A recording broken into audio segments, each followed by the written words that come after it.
Ah putain, il était bien chargé cet tapis. Je sais pas trop pourquoi, mais je me sens pas très bien. C'est bizarre. D'habitude, je tiens plutôt bien l'alcool.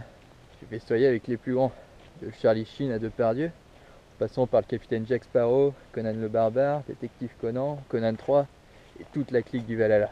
Là-bas, c'est un festin permanent, interrompu seulement par les quelques fois où il faut sortir pisser. Une fois dehors, faut alors affronter un vent de plus de 1000 km/h. Et ouais, faut s'accrocher. C'est pas pour rien que c'est là-bas qui a le record de celui qui pisse le plus loin. Eh mais je sais pourquoi je suis barbouillé là. Ça doit être à cause de la pimentaise. Ah, j'aime pas ça la pimentaise. C'est un peu mon talon d'Achille. C'est marrant parce que celui d'Achille, bah, c'est moi. Bon, pour faire court, je me baladais dans l'Antiquité quand j'ai vu de la lumière et... Hey, salut Howard. Oh, désolé, je t'ai pris pour quelqu'un d'autre. Ah, les canards sont vraiment des créatures fascinantes. Vous pouvez apprendre tout leur mode de vie en un mois, mais ils peuvent continuer à vous surprendre au bout de 10 000 ans. Comme Howard, le canard juif. Ouais, j'ai vu de la lumière et je me suis incrusté dans ce qui était en réalité une petite soirée tranquille. Tout se passait bien et là un mec un peu chaud a commencé à m'emmerder. C'était Achille. Il m'en voulait parce que Patroc dansait à côté de moi avec des yeux qui sentaient clairement la bite. Tiens, ça me fait penser que la plus longue bite que j'ai vue, c'était aussi pendant l'Antiquité, quand j'ai pris une douche avec Jason. Si vous voulez, cette tub faisait la taille de celle de tous les argonautes additionnés. Ah Jason, cette princesse au cutané. Le mec il avait toujours ou trop chaud ou trop froid. Il était sûrement ménopausé. Et c'est peut-être pour ça qu'après, il s'est amusé à buter des gens tous les vendredis 13. Alors que oui, moi j'étais à la soirée d'Achille qui me disait: je crois que tu peux t'incruster à ma soirée et je fais Patrocle, mon cousin et amant.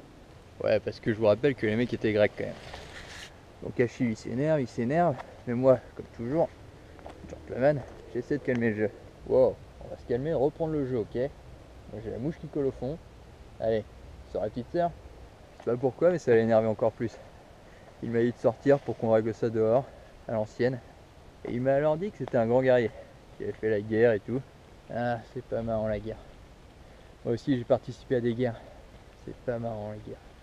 Et c'est triste, parce qu'il y a toujours la guerre quelque part, à n'importe quel moment.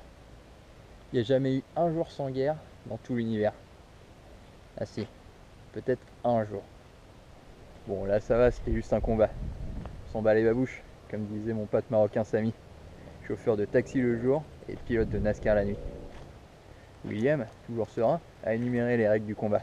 La première règle est: on ne parle pas de ce combat. La deuxième règle est: on ne parle pas de ce combat. Eh, salut petit verre.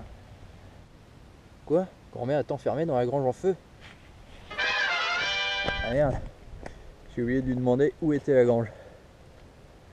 Bon, en même temps, on s'en bat les baloches, hein, comme disait Paul Lamontagne entre deux prises.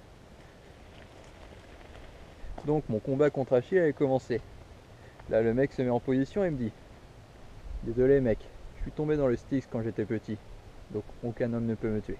Eh, mais moi je suis pas qu'un homme, je suis Edouard Michael. Si vous voulez, on pourrait aussi dire que je suis la bête noire d'Achille. Et je vous laisse imaginer qui est la bête noire de la bête noire. Je me rends compte que j'ai fait beaucoup de choses dans la vie.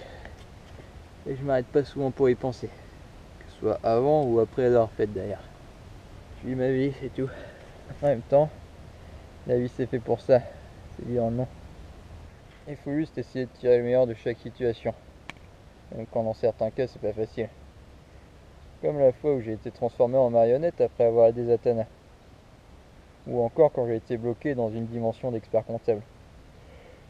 Ou la fois où j'ai été un canapé noir. Bon ouais, une dernière pour la route, histoire de synthétiser et distiller tout ça. Si tu veux, la vie c'est comme une bouteille de rhum. Qu'elle soit à moitié vide ou à moitié pleine, tu vas la vider.